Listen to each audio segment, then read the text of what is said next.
Two village idiots with a love-hate relationship See, you got fat. So you still look like a 15-year-old girl, but not hot. who can't stop arguing over Oklahoma sports. You know what, man? Why am I still talking to you? Come on, we were doing good there, man. It's the Just Okay Sports Podcast.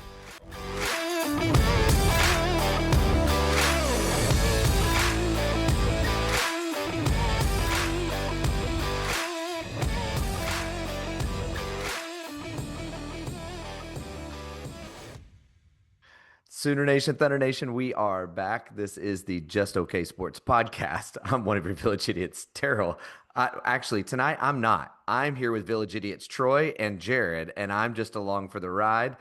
We are here to talk all things Oklahoma sports, mainly Sooners and Thunder, so we will do that shortly. Thunder's coming back! Oh my gosh. And so we finally get Troy back as the Thunder get back underway, which lets you know he is just a fair weather Sooner fan. All right, gentlemen. How are we doing? Why am I doing the thumbs right now? Why am I doing the thumbs?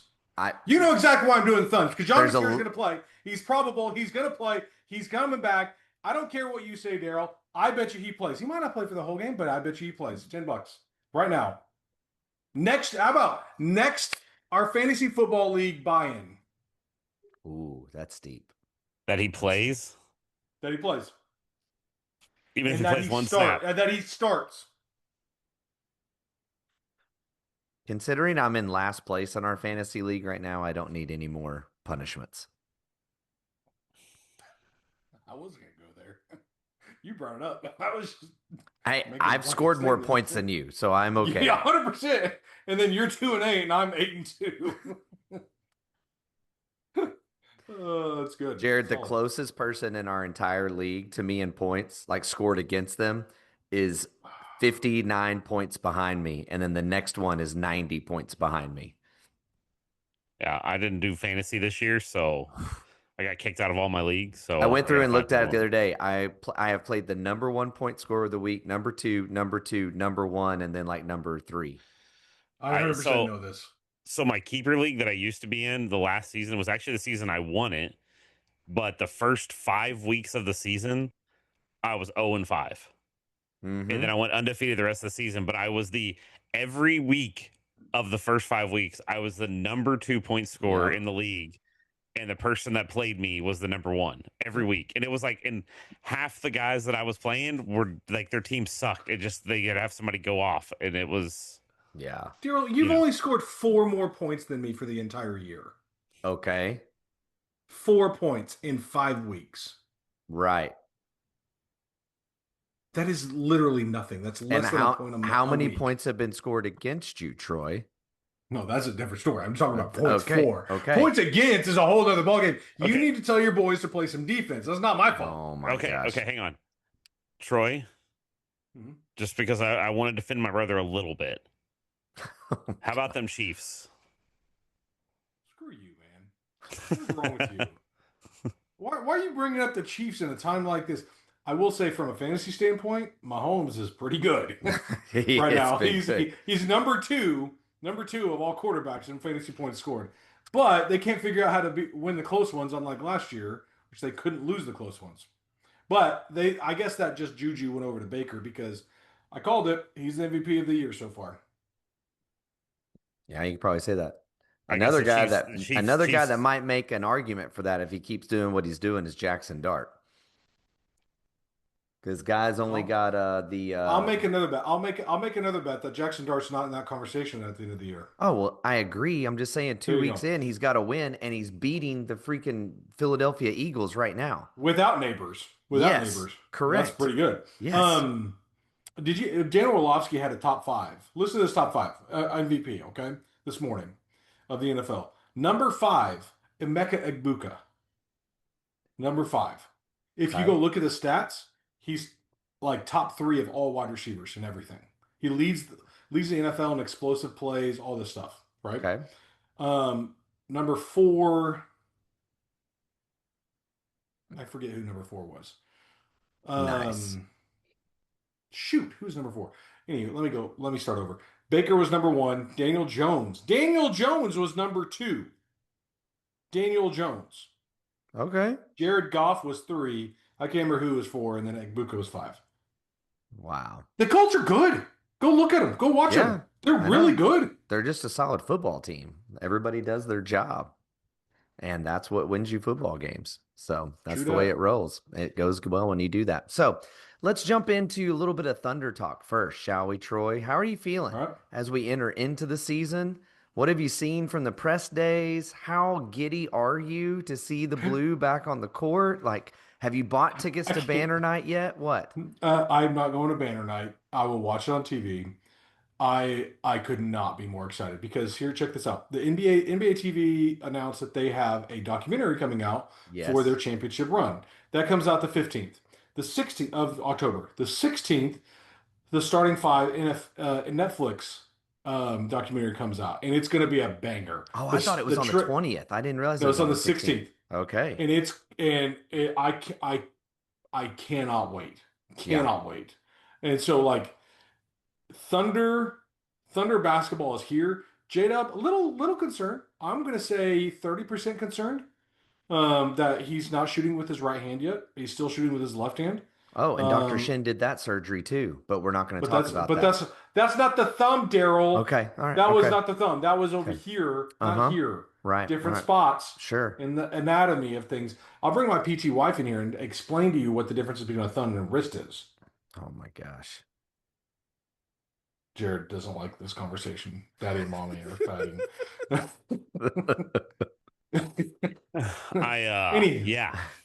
Anywho, the Thunder, I might be more excited this year to start the year than last year. We're playing with house money at this point. Mm-hmm. We're playing with house money, and this is amazing. I'm so excited. Yeah. Honestly, I'm just excited Battlefield 6 comes out tomorrow. But anyway, go ahead. Wow. Dude, yes. Nerd alert. I forgot that's tomorrow, and I can't wait. Yeah. 11 a.m. is when it releases, so I don't know much work's going to get done tomorrow afternoon. Wait, it's not releasing 11 p.m. tonight? No, it's releasing 11 a.m. tomorrow. Oh. Thanks, Troy, who is the biggest threat? Denver. Okay. It was Houston with Fred VanVleet. I thought it was them and Houston tied for 2. And then when Fred went out for the year, now it's Denver. Not the Knicks? I mean, they're the number 1 power rated team by like whatever hoops page the other day. I don't know if you saw that or not. I thought I sent it to you. Yeah. Yeah. No, the Knicks can go suck on a rock. Like the Knicks, the only reason the Knicks are going to win 50 games this year is because there's no competition in the East.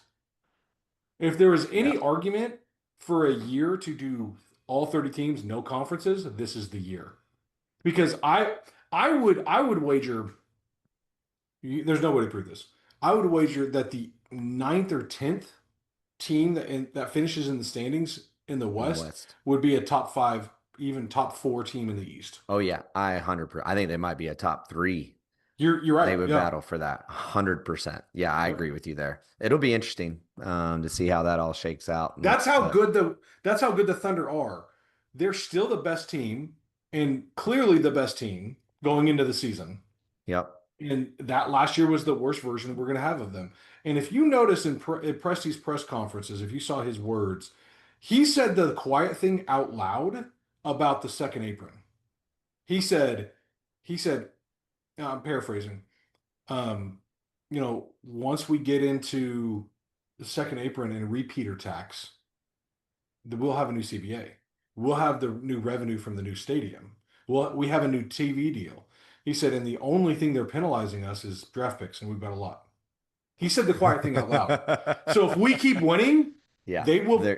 I will make this statement right now. If they win the championship again or get to the finals or whatever, have a great year. Maybe Shea got hurt in the final or in the conference finals or something like that, right?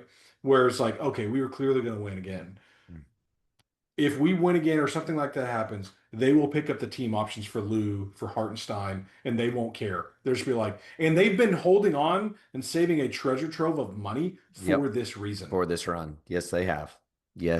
Which is, it's awesome. It's absolutely awesome. And I think they will sign Kaysen at that point. They could. That's true. I didn't think about that, but they absolutely could.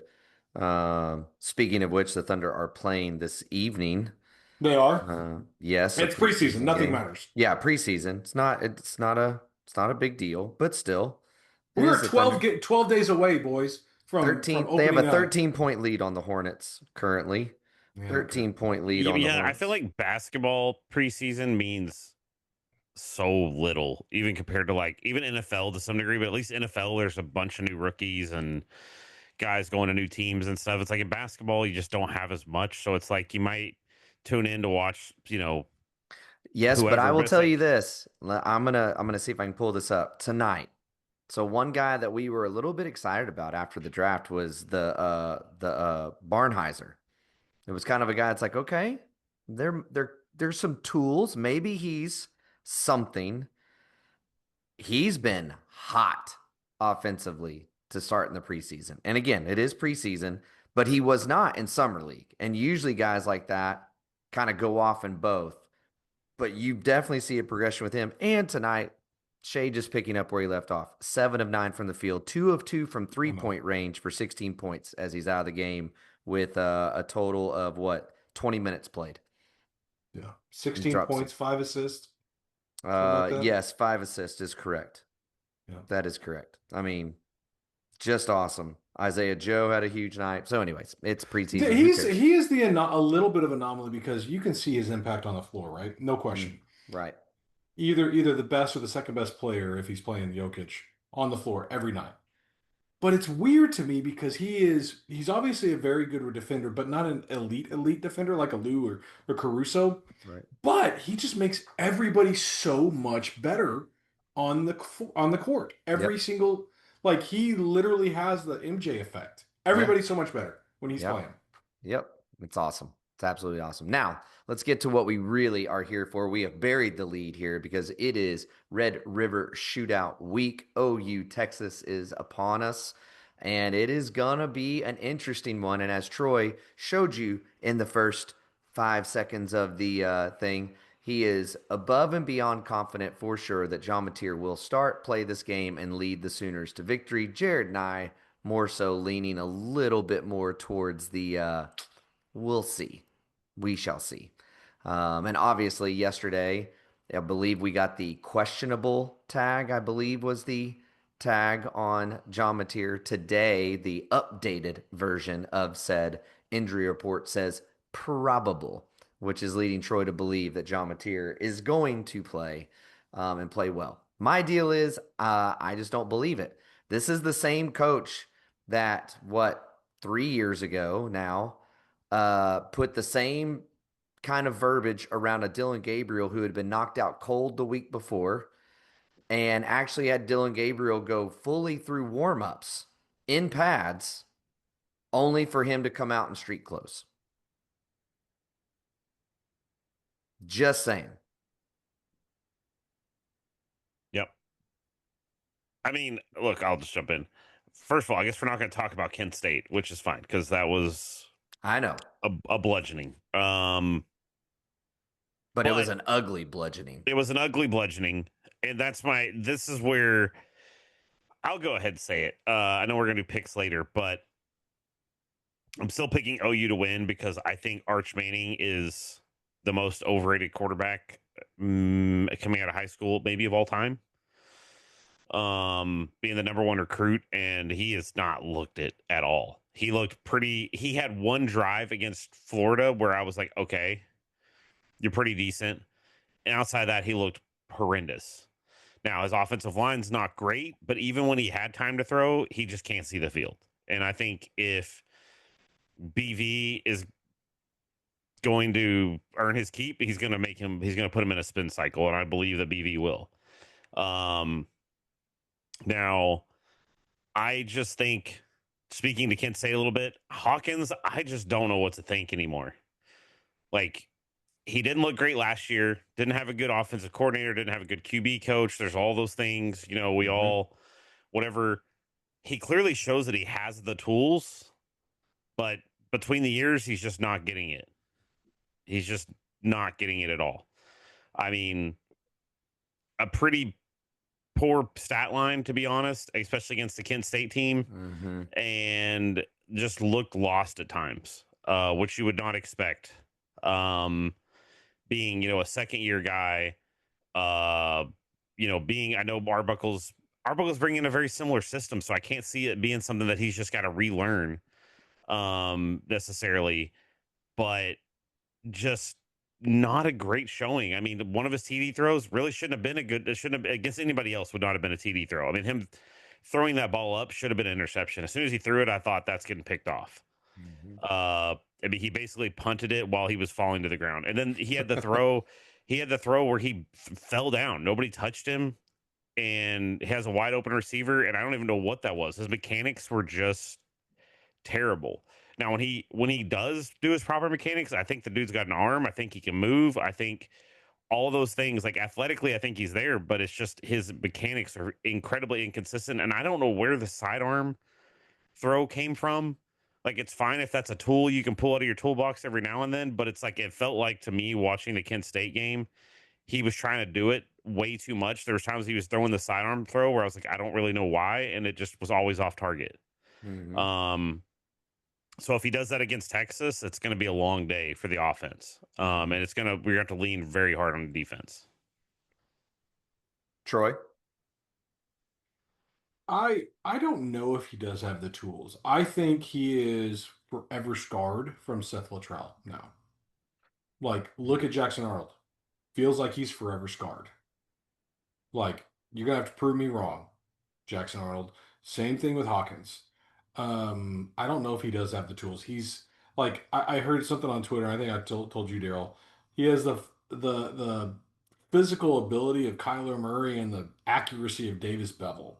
Like, it just wasn't good. Okay, Man. that's like, a little harsh. That's a little harsh, but yes. Go watch that first drive in the second half. I know. That was bad. It was bad. Really bad. It was bad. It was weird. So like his first two drives were not good. And his second two drives were actually really good. If you go watch them, like he was very accurate in his second two drives, and then his next two drives in the second half were terrible, like awful. Yeah, like it was so up and down. It was so weird. Well, but if at the end of the day, if Mateer plays, we win close. If Hawkins plays, we lose, not as close. Yeah, I would lean definitely if I'm a handicapper, I'm definitely giving the edge to Texas if Hawkins is playing QB, and if Mateer's playing, I'm giving the edge to the Sooners. But yeah, I mean, I do think in some ways I think Jared's right from a physical standpoint. He has the arm to be able to get the ball anywhere he needs to get it to. He has the legs to be able to keep things alive and make some really dangerous plays with his feet. But seeing the field, still a little slow, which not crazy considering he had no coaching last year. This was his first game this year really to play. So I'm not freaking out about that. My deal, and I've told y'all this from the beginning, it's the mechanics. When you watch him throw a ball, even in warmups, his arm is not the same on any throw. Sometimes it's up at the ear. Sometimes it's over on the side. Sometimes it's full sidearm. Sometimes it's way back. Sometimes it's in tight. Like you have to develop. When I throw a football, my body does this every single time. And like in that game, Jared, like you were talking about, the one where he's running trips, you can tell he didn't know what to do with his feet because he was on a full run and the throw was at a different angle, was changing the angle at the last second. So he starts trying to recontort himself everywhere and he doesn't know what he's doing. He trips over his own 2 feet and just throws the ball into the ground. Like, you have to have something that where every single time you come back to it and it's just mindless. And his is just, there's no focus on how he throws it. It looks different every single time out of his hand. Do you remember when John Mateer did that jump pass? Like he's running to the left and he jumps. He wasn't jumping to be cute. He was jumping to get his body square where he knows how to throw the ball from that angle. Mm-hmm. That's why he was jumping. Yeah. That's where Hawk doesn't have that ability of knowing like where should I put my feet or my shoulders when I'm rearing up to throw and stuff like that. Yeah. Yeah. It'll be interesting. So, okay, let's do this. Let's do this real quick. Daryl, give me your percentage on John Mateer playing. Like, what are the odds? I think 50%. 75. I'll go 55%. I think it's a little bit more likely now, but still not fully buying. I think the whole question is going to be what's going to be hard is if the doctors say, okay, you can play, but you're at high risk to re-injure this. At what point do the coaches say, we don't need you this week? Let's go one more week and let's get this thing to a position where it's not putting you in danger. Let me ask you this. Go ahead, Jared. I was going to say, just the quandary that BV and staff are in is you want to beat Texas every year, right? Mm-hmm. But this is a year that you can fight for an SEC championship, a playoff spot. Who knows after that? Do you want to risk that to beat Texas? That's where I'm going with this. All right, let's play it out. Let's say Mateer doesn't play. Okay. They don't get to the SEC championship. Let's say they go 8-4, but they get worked by Texas on Saturday. Okay, but Mateer comes back the week after that for South Carolina, and they end up losing 3 more games because we all know the back end of the schedule sucks. Mm-hmm. Like it's tough. So they lose 3 more games. They go 8-4, but they get worked by Texas. Let's say 38-13. Okay, which is possible, I think, if Texas puts it all together and Hawk plays. I think that's a possible score. I said if they put it all together. Okay. Yeah. But if that happens and they go 8-4, they don't get the SEC championship and they get worked by Texas, I think BV's fighting for his job. For me, when you watch the tape of Texas, they are us of last year. They have a quarterback that is unsure of himself. You have an O-line that is leaky as all get out. Which O-line is worse, last year's O-line or this year's Texas? OU's Which is worse now, Texas or OU's this year? Both Texas's O-line is worse than OU's this year. Is worse than OU's. Yeah. Okay.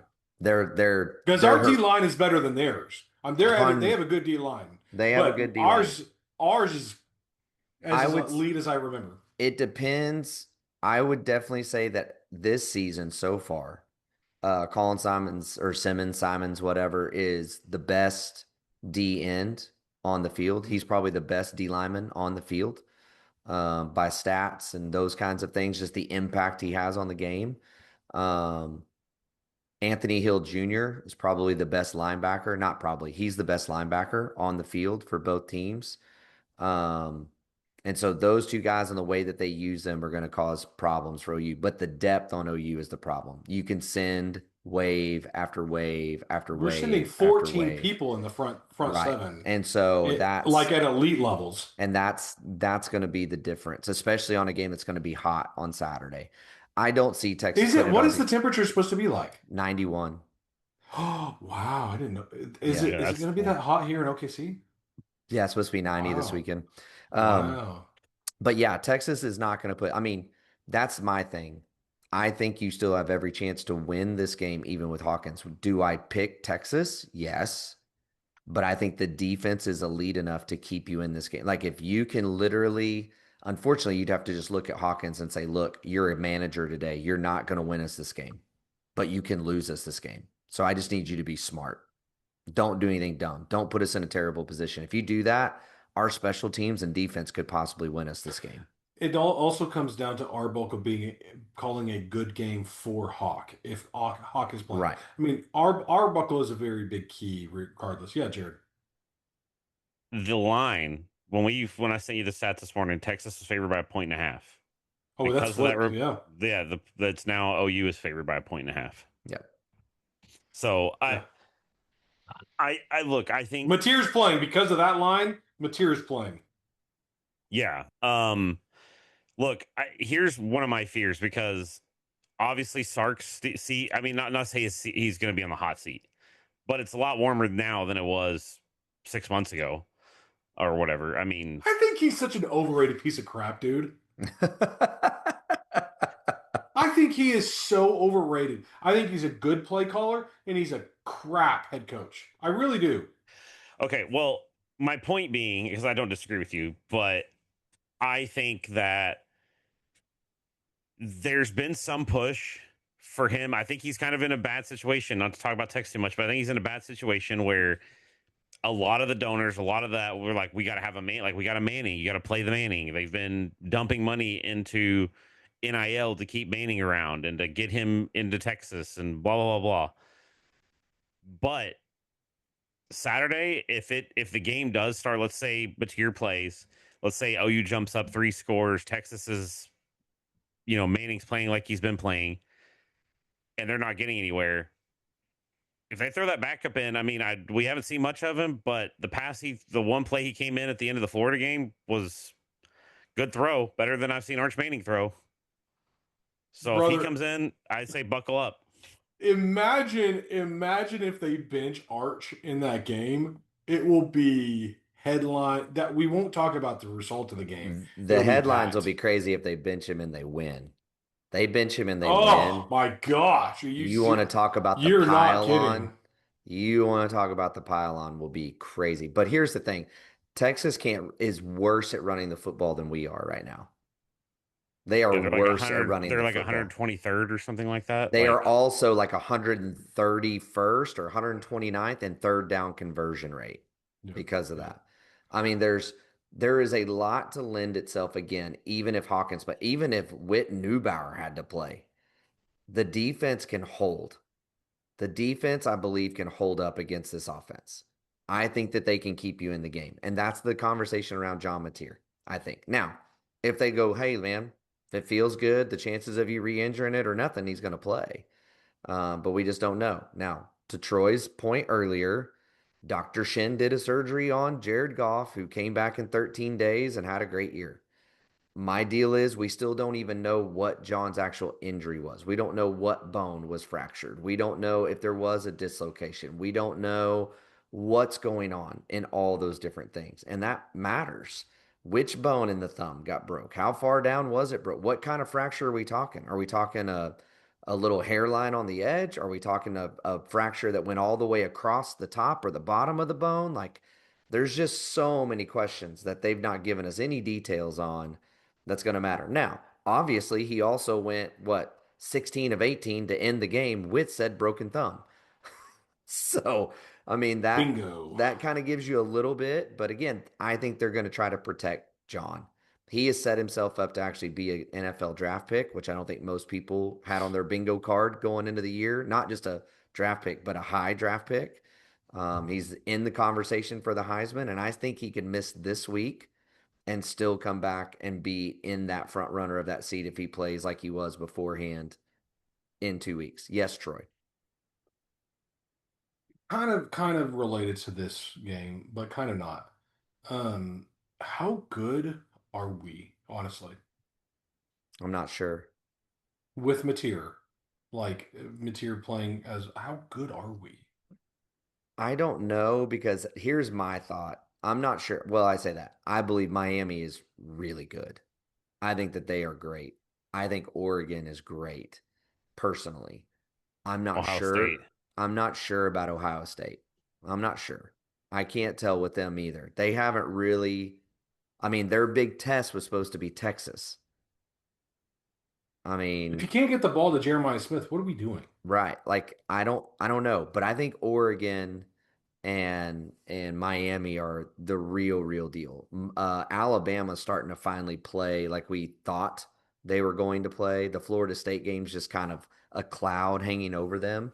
After that, yeah, Oklahoma can beat anybody.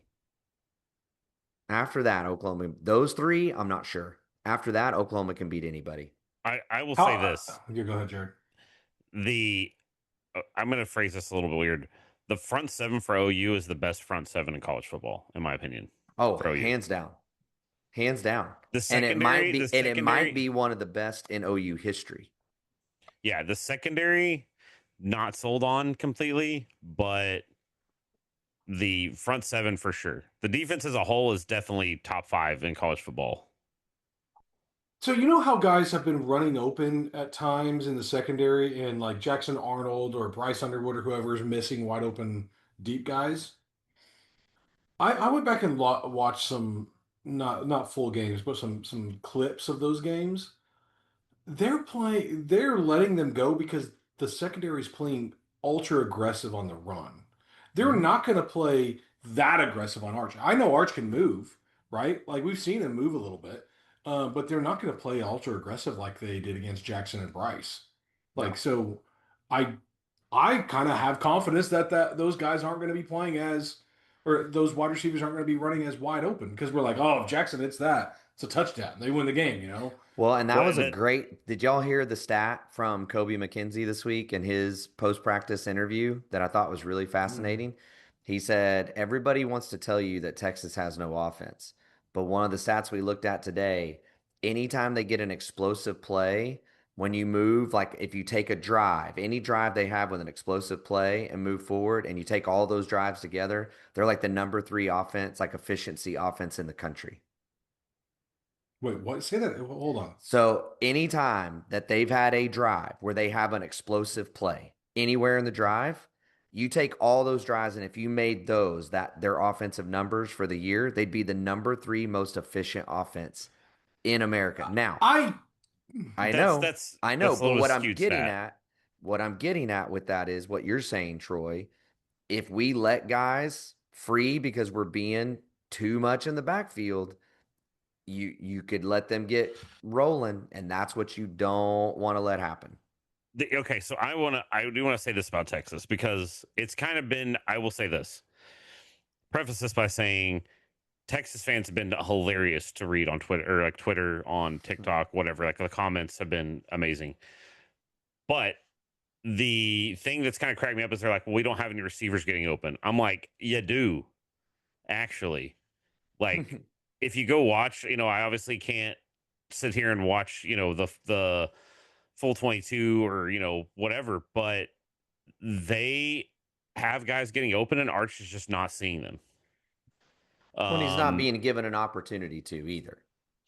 Yeah, but I mean, even on plays, there's been plenty of plays too where he has had the time, and that's a good point. But that's the Jackson Arnold effect. That's the Seth Luttrell effect, right? Like you get so skittish, you're not looking downfield. You're looking at if anybody's coming. Like he might have the time. He's not looking at his receivers. He's looking at his rushers.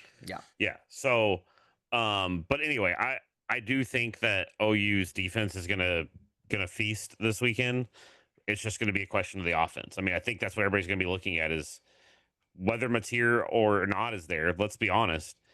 Mateer, the offense is definitely elevated with Mateer, but there's been times that they've laid an egg. There's been times that they've stalled out and not been able to generate offense. And against Texas, in a game like this, you've got to stay with your foot on their throat and just keep hammering at them, or you're going to let them crawl into the game.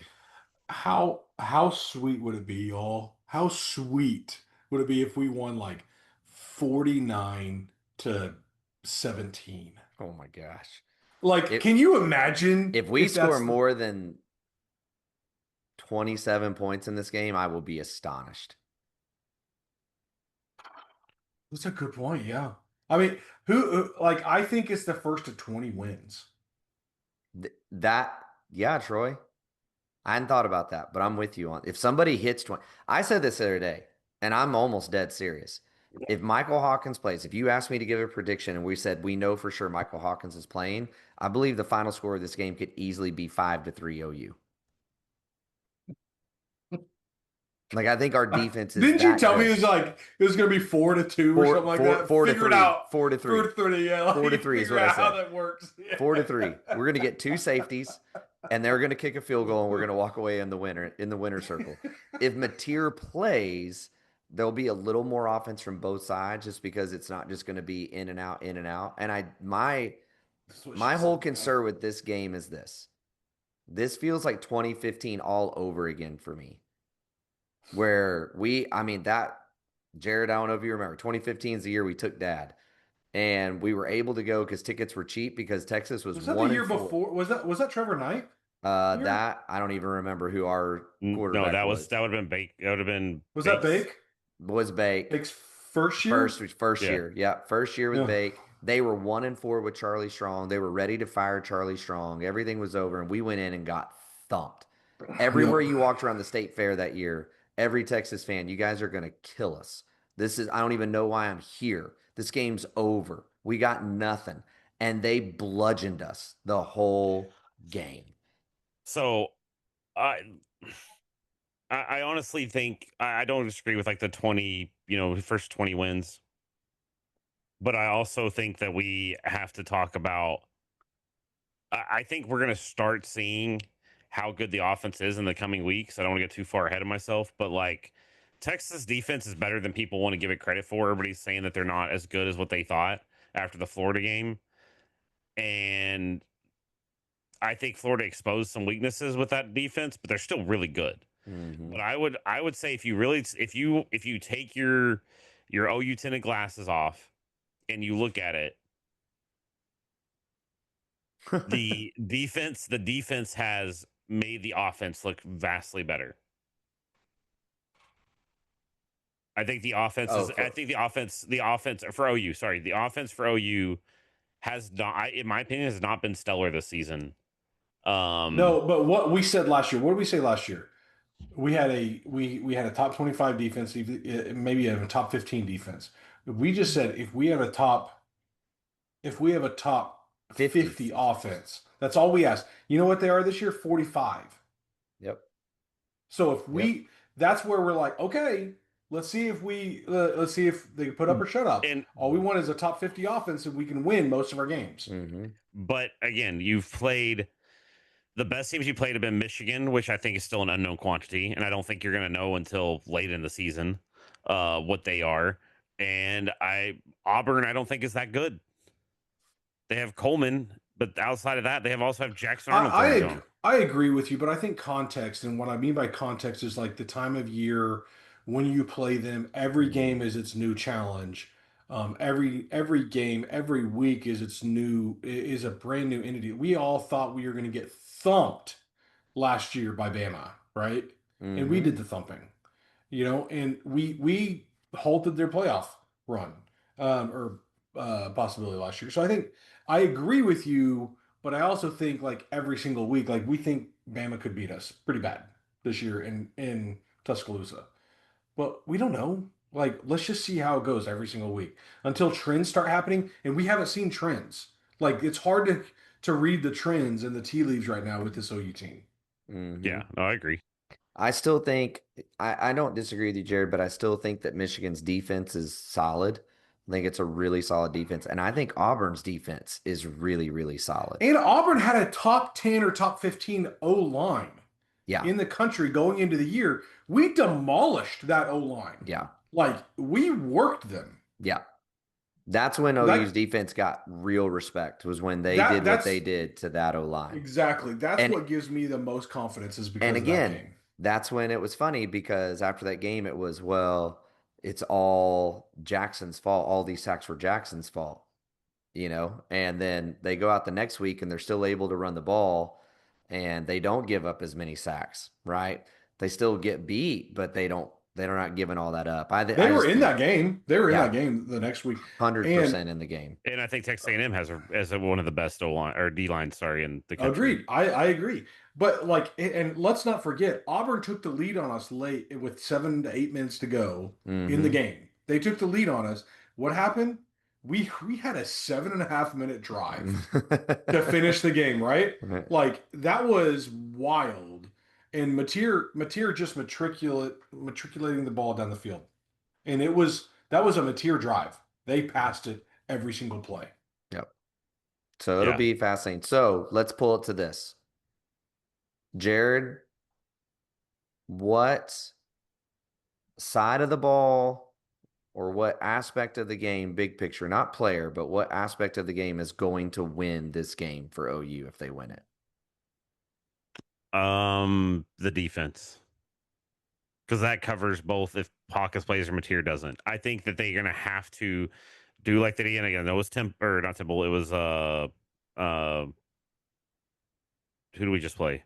Kent State. It was Kent State, but you got to start generating turnovers. They've had opportunities this season, and you're gonna have to do the same thing against Texas.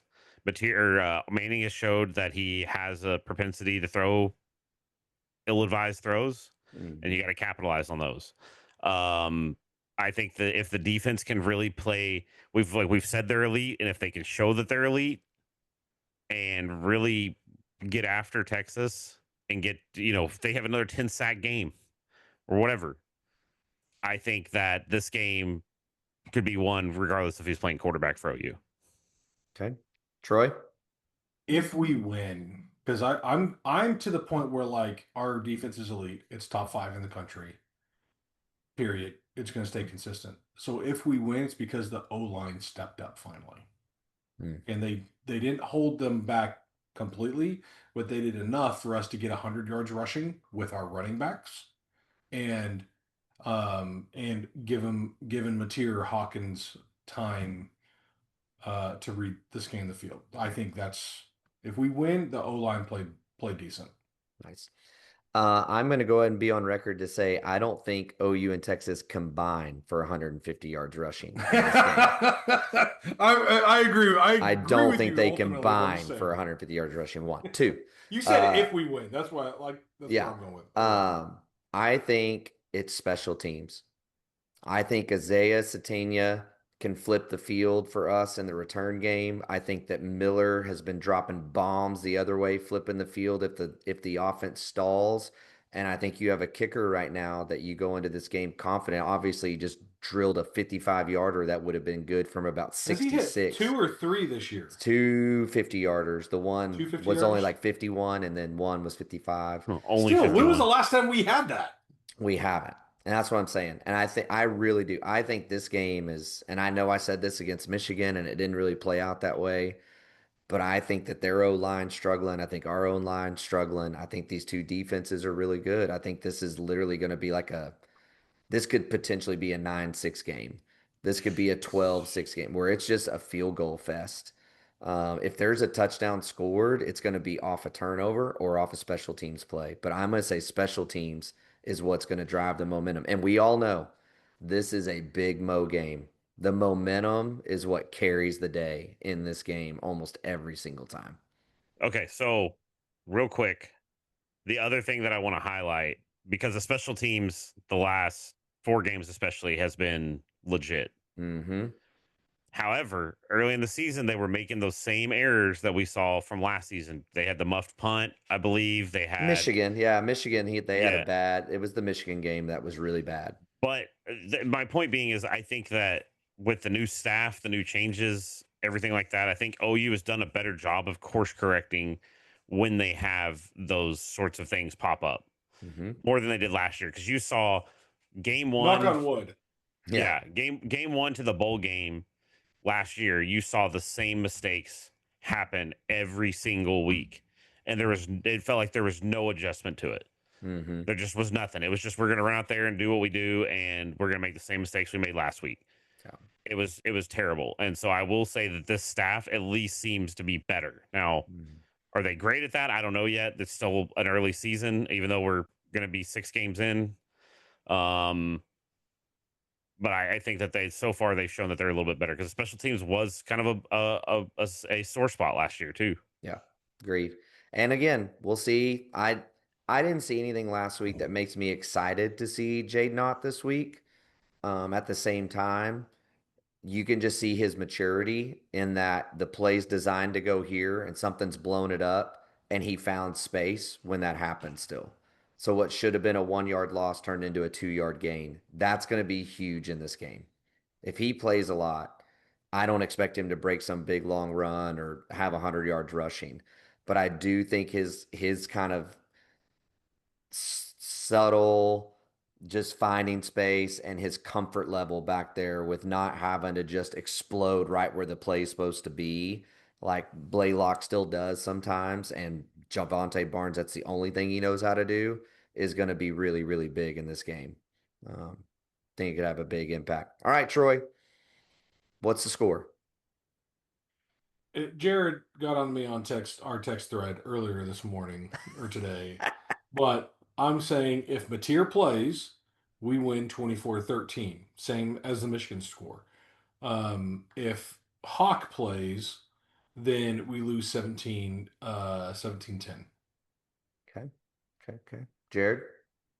I think it's that important, Jared, that if whoever plays, like, that's why we win. But, hey, I'm going to call you out on text. You said I think Mateer's not playing, and you still picked OU. Yeah. So okay, let me give my scores and you'll understand. All right. If Mateer plays, I'm picking a score of 38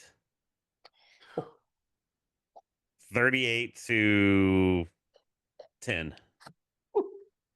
If they do that, man. If they do that, I'm Venmoing hang you on. money Hang for a on. meal. Like I'm just Okay. calling it a dinner bet when it's not Oh even my one. gosh. 38 to 10. Now, Wow. by the way, if y'all recall the Auburn game, which one of us picked the exact score? That's impressive. I was 2 points off on the Auburn game, but that's Yeah, impressive. we were all Okay. pretty tight on that one, but yeah, you Okay, got it so- exact. Okay, so if Hawkins plays, then I'm going to go 13-10 OU. Wow. Okay. Now the reason being is I think if Mateer comes out and he plays like I think he should, and the OU is able to go get a few scores, and Mark Manning's not able to generate any offense, and he's doing the same thing he's done all year where he's missing open guys, he's making just bad decisions over and over. I just don't see Sark as a guy that's going to have a locker room that's going to. I think they could start kind of turning on him a little bit. I think the defense might just be like we're. I think they're going to be up for the That's game. the Texas way, is giving up when they don't have to. Mm-hmm. Yeah, I just think Sark that they. sucks. I think if they have a game like that, especially against a team like OU, where they come out, if Mateer's able to come out, which I think if he plays, I think he'll come out and they'll get a few early scores. I think that defense is going to be going, dude. We're trying to hold, and you are not helping us. Yeah. And I think they're gonna. I don't think they're gonna just full on quit, but I think it's gonna be in their heads a little bit. I think it's already been in their heads. I think in Florida you saw it. Guys, they went for 3.5 to open at Texas favor to 1.5 OU is favored today. Vegas knows something, and Vegas is rarely wrong. I think just all the money's coming in on OU. I think everybody's just down on Texas. They're trying to balance the money out. Texas sucks no matter what. All right, Daryl, your turn. If Hawkins plays, I believe the score will be 9-6. I remember a Bama LSU game a few years back. It was like, I don't know, 8 or 9, 10 years back, where it was just 9. It's going to be something gross like that, or it's going to be like 6-5. Like it's literally going to be. It is going to be awful, awful football to watch. If Mateer plays, I think the score will be 16-9. Okay. If Mateer plays. Okay. Okay. One other thing.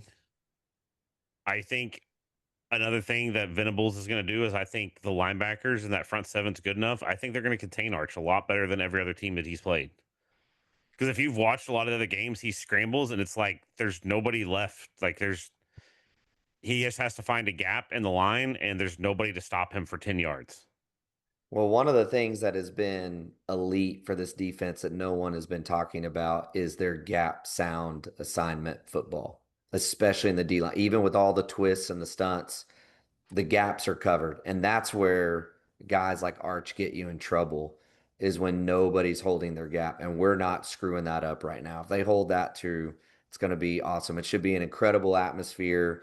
People are going to be jacked up on both sides. It's going to be fun. The second ever OU Texas in the SEC game is going to be legit. Let us know in the comments what you think the score will be with Hawkins or Mateer and how it will all play out. Now, let's very quickly go through our picks against the spread this week, which we've kind of already done one, but we'll do the rest. All right, here we go. Picks for this week are Bama at Missouri. Alabama is favored by 3.5 points. Give me Bama. Daryl? Missouri. Okay, I'm going to go Bama. Okay. So I think Missouri is a joke. Yeah, Okay. I think you're the one that's been saying that Bama's all back and all this shit. Anyway, They're still going to win. It's just they're on the road. Missouri is a tough place to play. They have maybe the best running back in the country. They're going to eat clock the whole time. It's going to be a 3-point victory for Alabama. It's nothing that crazy. Okay. Next up, Ohio State at Illinois. Ohio State is favored by 14.5 points. 2 ranked opponents. That's a big spread. That's a big line, That man. Give me the is. Fighting Illini. Yeah. Yeah. I'm the Ohio State same. wins. Yeah. They win by 7-10. Yeah. I agree. I agree. I'm gonna go Ohio State on this one. I mean, I think it's a big spread. I Ooh. think that's a big spread, but like you said, Smith is a beast. If they can get him the ball, if they can start figuring that out, Illini does not have a good defense. Next up, we have Indiana at Oregon. Who would have thought Indiana would just be a powerhouse this year? Dude, they're good. They're good, They're man. good. They are actually a really good team. They're so good. I'm gonna take Oregon. Yeah. Yeah, I do think they're really good, but I think Oregon is elite, so I would take Oregon as well. Yeah, Oregon all day. All right, Florida at Texas A&M. Texas A&M is favored by 7.5 points. Give me Troy? A&M. All right, Daryl. What's the spread again? 7.5. Yeah, give me A&M. DJ At A&M, Lagway- right? Yeah, it's at A&M, but like DJ Lagway wasn't even that good at Texas. He was good enough to win the game, but he wasn't even that good, and he's been terrible all year. Yeah. Yeah, he's been really bad, and I'm a little surprised, but I'm gonna take Texas A&M on that one. Next up, this one's a fun one. Michigan at USC. USC is favored by 2.5.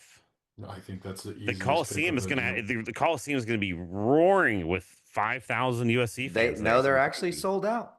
The Coliseum is actually sold out. It's the first sellout of the year for them. That's correct. That's correct. A lot of Michigan fans in California. All right. That's what That's I correct. think. Yes. Yes. That's exactly That's what correct. I think too. This is the easiest pick for me of the week. Michigan. I want to pick Michigan. You already picked it on text thread. I know. Yeah, you did. But it's a tight pick. But I'll go Michigan. Hey, if you think you get USC, go with it. Go with your gut. I think their offense is pretty good. I think, I'm going to say this. I'm kind of with Daryl. I'm going to pick Michigan, but I think that's going to be a closer game because I don't think Michigan's secondary is that great. And I think that USC has some weapons. Mm-hmm. So I think that the offense is still pretty good. But who's the coach at USC again? Tebow. But they're close the though, Achilles, Troy. the Achilles heel is, I think, the Achilles. Yeah. Did you see? I see all the tweet where it was like Lincoln Riley said, we're not a very healthy team, and it was like somebody listed out their schedule, and it's like, who have you played that you're not healthy? Yeah, I thought that was great. It's like Sark's. I sent you guys Sark's. There's what the Sark 136 teams. Let's see what their record is if they have to go to Columbus and to the Swamp and play. Yeah, I'm like, that's such here a it is. loser I'm gonna mentality. I'm going to read the tweet. Lincoln Riley after game. We're not a very healthy team right now. Physically worn down from Missouri State, Georgia Southern, Purdue, Michigan State, and Illinois. But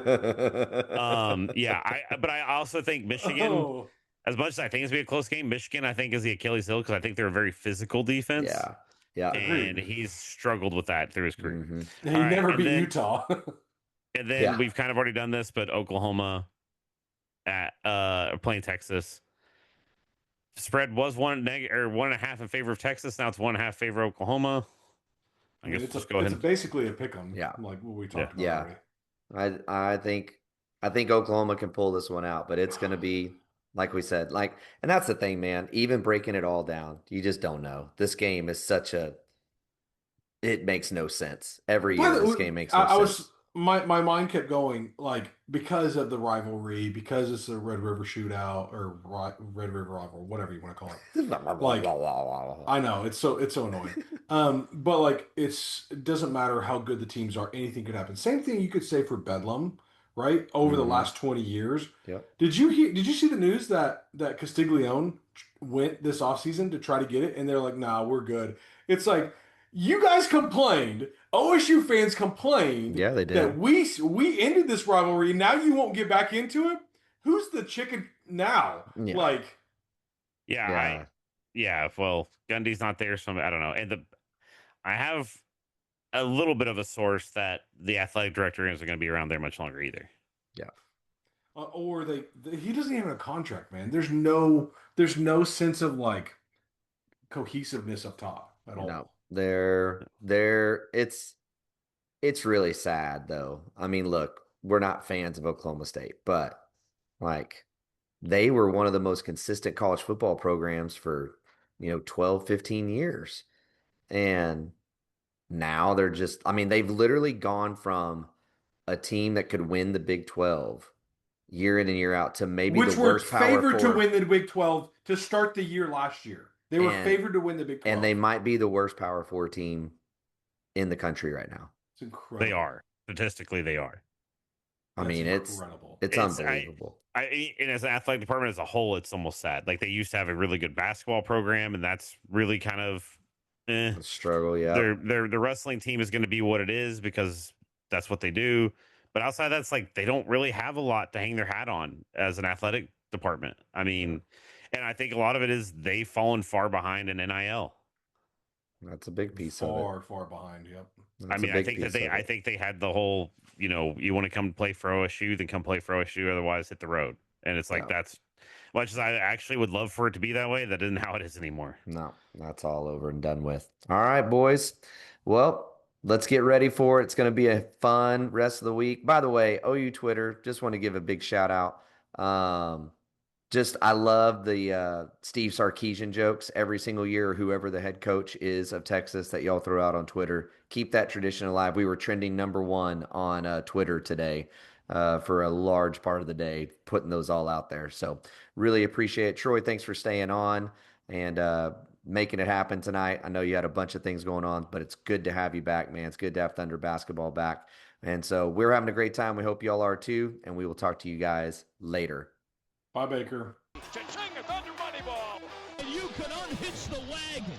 Put the ponies in the ball.